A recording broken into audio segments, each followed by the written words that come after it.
Hello and welcome to a little vlog I'm recording today here in the German Rhön. So the plan today was to photograph fall colors and do so in the forest.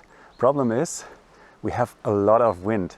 So when I drove here, the wind was picking up, and in parts in this forest the wind is so intense that I have to fear that branches will fall onto my head. So I had to look around a bit to find an area which is a bit secluded from the wind, and thankfully I found it even with a nice beautiful tree here. You see how this one is curving around, and I'm currently working this scene trying to compose it in a way that the distractions you see there in the background are kind of hidden a bit behind some other branches, also using this nice foreground branch leading to the scene here.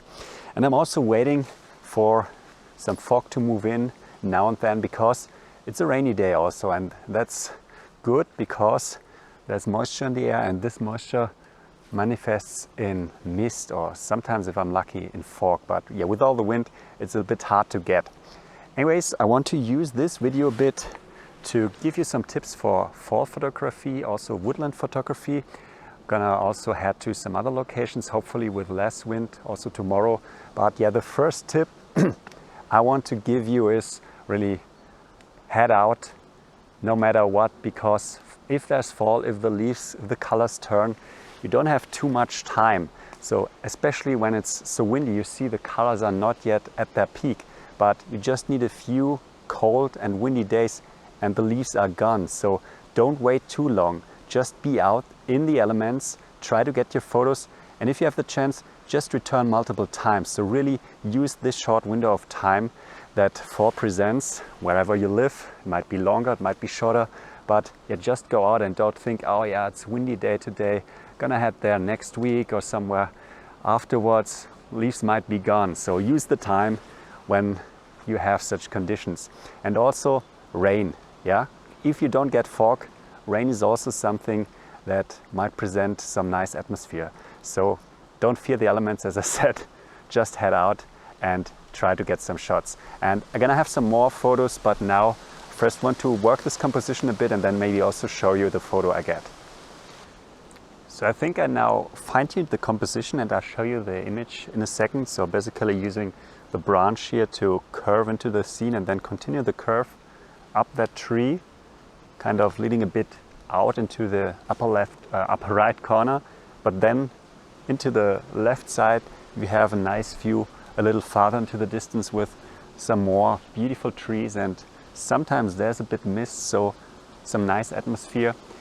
Now the tip I want to give you, as it's windy and often if you're shooting in the woodland, don't shy away from using higher ISOs. So the times where you had to try to stick to maybe ISO 400 and also ISO 800 was already hurting the image quality, those times are gone, I think, since the introduction of the Lightroom AI noise reduction. So I have a video on that, I can link it in the description, where I show how I use it and how awesome the quality is you get. So it's kind of mind-blowing what you can do, even if you're shooting on a day like this with ISO 1600, for example, you can still get a good shot.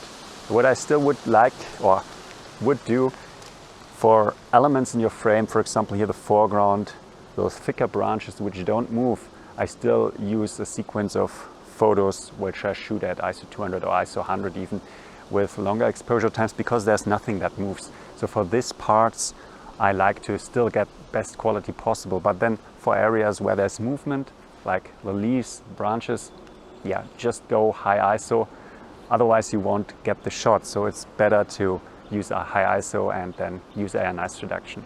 And hopefully this shot turns out nice. I'll show it to you now, and then we're gonna head to another location, or maybe also explore a bit more in this woodland and see what else we can find, and if I have some more tips for you.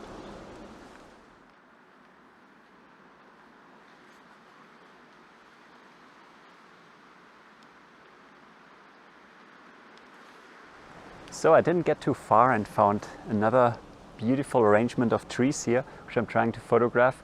And here I have another tip for you, especially for woodland photography. So there's always a lot of stuff in the frame, and sometimes you only notice afterwards when you're at the PC, there are branches lying around and something sticking into the frame, and it's hard to clone out. So the tip I want to give you now, once this gust of wind has passed, is to look for those distractions while you're in the field. So as landscape or nature photographers, we shouldn't change the scenes, so we should leave the scenes as we found them, but there's still a way to temporarily remove some distractions. For example, here we have this branch, it's hanging right in from the top, and it's not very beautiful. It's also pretty distracting because what I want to photograph is the tree behind it. So what I can do is I take a photo with a 10-second timer, and I'm using this here, and I just head in from the side, and when I take the photo, I temporarily move it out of the frame, and afterwards it comes back in. And I've done the same already with some leaves in the foreground, or not leaves, some grasses in the foreground, just temporarily moving them aside. And if you can't get them completely out of the frame, sometimes it helps just take two photos. So one photo with the whatever it is you want to remove, the one side of the frame, then move it a bit to the side, take another photo, and then it snaps back to its old position. So this way you can remove distractions in the field, but still don't change anything in the landscape or nature. So you don't have to, or you shouldn't cut down branches or stuff like that. That's horrid, but you can just temporarily move something out to get a better frame. So that's the next tip I want to give you.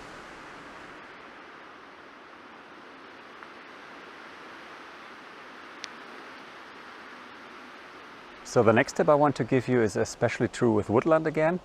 Keep exploring, take your time. So I've been to this forest in particular maybe 30, 40 times, yet every time I go here, I seem to find new compositions. And today, even a completely new area. I haven't been on this side of the forest at all yet, but the conditions today dictated it, because here I'm a bit secluded from the wind. So you see here there's a slope, wind's coming from there.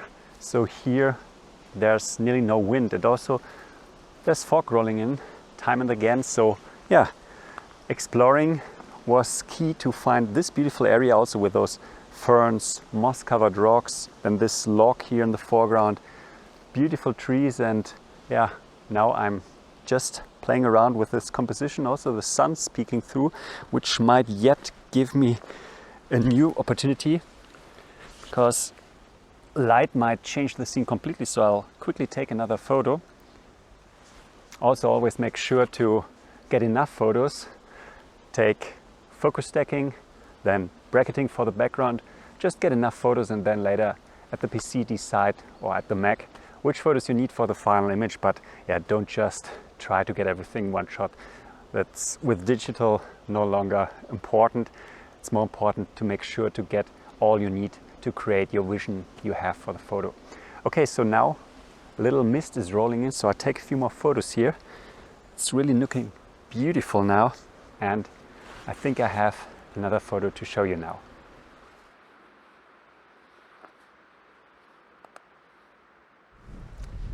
So change of location, we've now come to a lookout, and it's already afternoon. You see the sun is about to set in maybe 1 hour.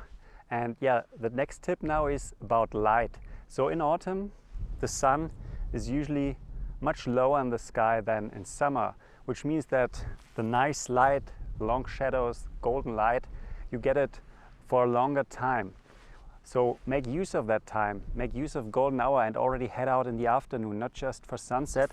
And what I've done here, you see there, I'm using the long lens now. I'm zoomed in those rolling hills there in the background, and trying to take some photos with the shadows, the play of light and shadows now. So this is something you can do very well in autumn, and also later in winter when the sun is low in the sky throughout the day. Just head out and find such spots where you can play with light and shadow. Now I'm gonna take the photo. It's also pretty windy still, so with a long lens I have to use high ISOs as usual now to get slow short shutter speeds. Even with a tripod there will be vibrations. Also I'm using the cable release and try to time the photos between the gusts of winds, so hopefully I get a sharp one. So next morning I was out again trying to capture some photos with a long lens, and I was quite lucky because there was little inversion, so deep clouds or fog drifting over the landscape. I frantically drove around trying to find a good viewpoint, which is also why I didn't film so much. I found this view, captured it, but the final tip of the video I want to give you is not about this view or about taking photos with a long lens. It's about looking for detail, because sometimes you don't get the fog, you don't get the conditions you want, you don't get an inversion. So the conditions aren't right to capture a wide scenic landscape or forest photo. What you can still do is look for details, and I want to show you an example. So this photo I captured a few years ago where I was also in the forest and didn't find anything to photograph, but what I found directly at my feet was this beautiful assortment of colorful leaves dusted with frost. And with autumn you have all those colorful leaves on the ground and you can just compose photos with those. Or 2 weeks ago where I found a little pond with leaves drifting in it.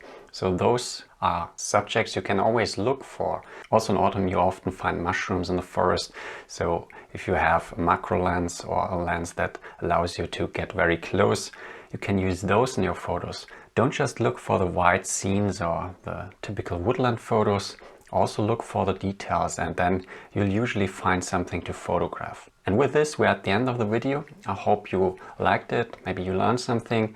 If you have some tips for autumn photography, leave them in the comment, and see you in the next video. Bye.